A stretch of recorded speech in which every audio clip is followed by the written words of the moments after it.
Good morning बच्चों, मैं BL Agarwal आज आपको इस लेक्चर में फिनांशियल अकाउंटिंग का एक चैप्टर इंश्योरेंस क्लेम का टॉपिक लॉस ऑफ स्टॉक का प्रॉब्लम डिस्कस करूंगा। उम्मीद करूंगा आप लोग को समझ में आएगा। सबसे पहले देखिए, आपके सामने एक क्वेश्चन रख दिए। The godown of Y limited caught fire on 31st March 2019। यहाँ फायर हुआ है तो उसके बाद as a result of fire stock were lost.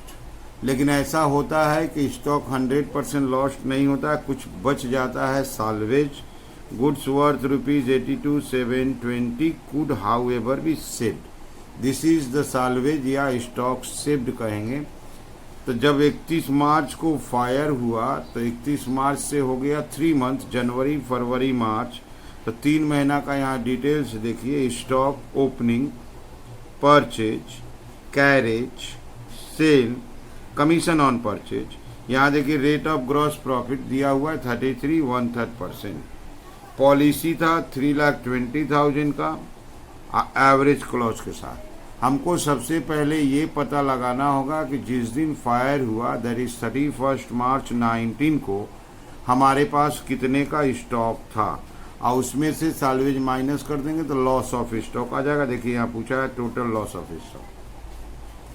तो insurance claim loss of stock में अपना सबसे पहला काम होता है ये पता लगाना कि on the date of fire अपने पास कितने का स्टॉक था, फिर उसमें से साल्वेज माइनस करेंगे एंड देन एवरेज क्लॉज के थ्रू नेट क्लेम कैलकुलेट करेंगे। चलिए इसको सोल्व करके देखते हैं कैसे सोल्व होगा।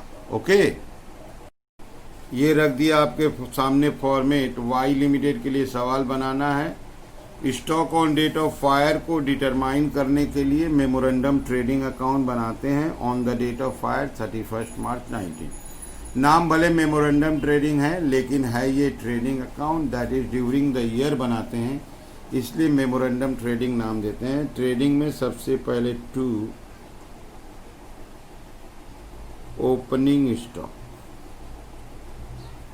ओपनिंग स्टॉक था 1,20,000। To purchase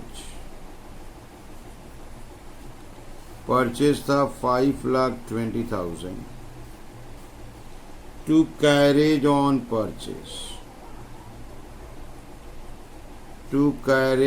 purchase that is carriage inward हुआ। कैरेज ऑन परचेज था 3,200। बाई सेल्स था 3,60,000।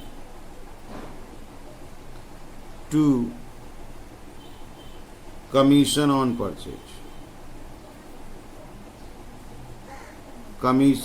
परचेज बताया था 2%। परचेज है 5,20,000, इसका 2% 10,400। तो ट्रेडिंग अकाउंट देखो अपने आप में कंप्लीट हो गया। ओपनिंग परचेज एक्सपेंस आ गया, सेल, इधर क्लोजिंग स्टॉक आता है, वही तो stock on date of fire के नाम से जाना जाएगा। Stock on date of fire, जिस दिन फायर हुआ यही स्टॉक अपने पास था, दैट इज क्लोजिंग स्टॉक। यहाँ ग्रॉस प्रॉफिट आता है। किसी भी तरह पहले हमको ग्रॉस प्रॉफिट लाना होगा और ग्रॉस प्रॉफिट आने के बाद बाई साइड वाला आंसर कैलकुलेट होगा। ठीक है, तो ग्रॉस प्रॉफिट का परसेंटेज था क्वेश्चन में 33 1/3% ऑन सेल। ये देखिए सेल है, यहाँ सेल है 3,60,000, इस सेल का ग्रॉस प्रॉफिट होगा 33.333 बाई 100, दैट इज 1,20,000। अब आराम से ये साइड ऐड करेंगे, प्लस करके बाई में जाएंगे, stock on date of fire पता चल जाएगा। 1,20,000, 5,20,000, 120,000, 10,400, 3,200। डेबिट का आया 773,600, 773,600 माइनस करते हैं 3,60,000, तो स्टॉक ऑन डेटा 413,600। ये हम लोग का फायर के दिन गोडाउन में स्टॉक था, लेकिन सारा डैमेज नहीं हुआ है, कुछ न कुछ बचा है, तो वो पता लगा देंगे। स्टॉक और statement of stock lost by fire. तो पहले इसमें लाते हैं stock on date of fire. जिस दिन फायर हुआ था 413,600 का स्टॉक था, इसमें से स्टॉक सेव्ड या साल्वेज माइनस कर देंगे। वो दिया था 82,720, 82,720 माइनस कर दिए। माइनस करने के बाद रिजल्ट आया 330,880, 330,880। इसका नाम होगा स्टॉक लॉस्ट बाय फायर। तो जिस दिन फायर हुआ 4 लाख से बेसी का स्टॉक था और डैमेज हुआ 330। अब हम लोग नेट क्लेम कैलकुलेट करेंगे। Net claim under average clause, formula है stock lost by fire divided by होगा stock on date of fire into policy value, जितने का इंश्योरेंस कराए थे 330,880 डिवाइडेड बाई 413,600। पॉलिसी वैल्यू आपको क्वेश्चन में मिलेगा 3,20,000। यहाँ नेट क्लेम आंसर आएगा 330,880 divided by 413,600 into 3,20,000. Net claim is 2,56,000. ये हो गया हम लोग को सोल्व करने का वे। सबसे पहले हम लोग मेमोरेंडम ट्रेडिंग बनाएंगे, जिससे ये पता चल जाएगा कि कितना का स्टॉक फायर के दिन था। ये ट्रेडिंग अकाउंट है, by sales opening purchase expense gross profit calculate करके भरना होगा, तभी आएगा। ठीक है। उसके बाद हम लोग स्टेटमेंट बना देंगे, साल्वेज माइनस, और उसके बाद नेट क्लेम का ये फॉर्मूला होता है एवरेज क्लोज। ओके, चलते हैं अगले प्रॉब्लम की तरफ। ये रहा आपके सामने एक problem. A fire occurred in the premises of Agni on 25th August 2019 when a large part of the stock destroyed. Salvage 15,000 दिया है। यहाँ जनवरी 1 से लेके 25 अगस्त का डिटेल में देखिए। परचेज सेल्स 5,000 का गुड्स प्रोप्राइटर पर्सनल यूज के लिए ले गया। अगर प्रोप्राइटर पर्सनल यूज के लिए गुड्स ले जाता है, कॉस्ट प्राइस पर हो, कॉस्टिंग, तो परचेस से माइनस करेंगे, और सेल प्राइस पे हो तो सेल्स में प्लस, यहाँ माइनस करेंगे परचेस से। ये रहा ओपनिंग स्टॉक। हमारा ग्रॉस प्रॉफिट का रेट देखिए 33.13%, वही पहले वाला ही है। अब पॉलिसी वैल्यू 50,000, एवरेज क्लोज। हमको स्टेटमेंट बना के नेट क्लेम कैलकुलेट करना है। ठीक है, चलिए देखते हैं कैसे सोल्व होगा। ओके, ये रख दिया आपके सामने फॉर्मेट। अग्नि के लिए बनाना है। 25 अगस्त को फायर हुआ था, तो फॉर द पीरियड इंडेड में 25 अगस्त। सबसे पहले ओपनिंग स्टॉक लाएंगे, 40,000 था, टू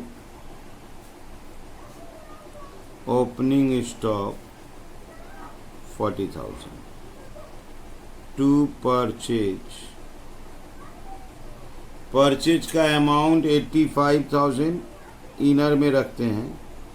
यहाँ से गुड्स विड्रॉन था, प्रोप्राइटर थोड़ा सा गुड्स ले गया है, कॉस्ट प्राइस पर है, इसलिए परचेज से उसको माइनस करते हैं 5,000, 80,000 आता। बाई सेल्स दिया था 90,000, कोई एक्सपेंस वगैरह नहीं दिया है। सबसे पहले हमको ग्रॉस प्रॉफिट लाना होगा।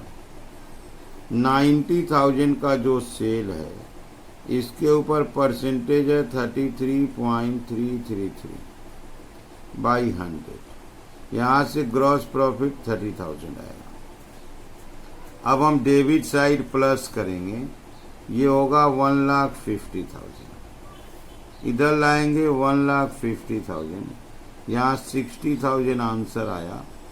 By stock on date of fire, ये आंसर बैलेंसिंग फिगर है। क्लोजिंग स्टॉक के जगह पे stock on date of fire, answer आ गया आपका 60,000।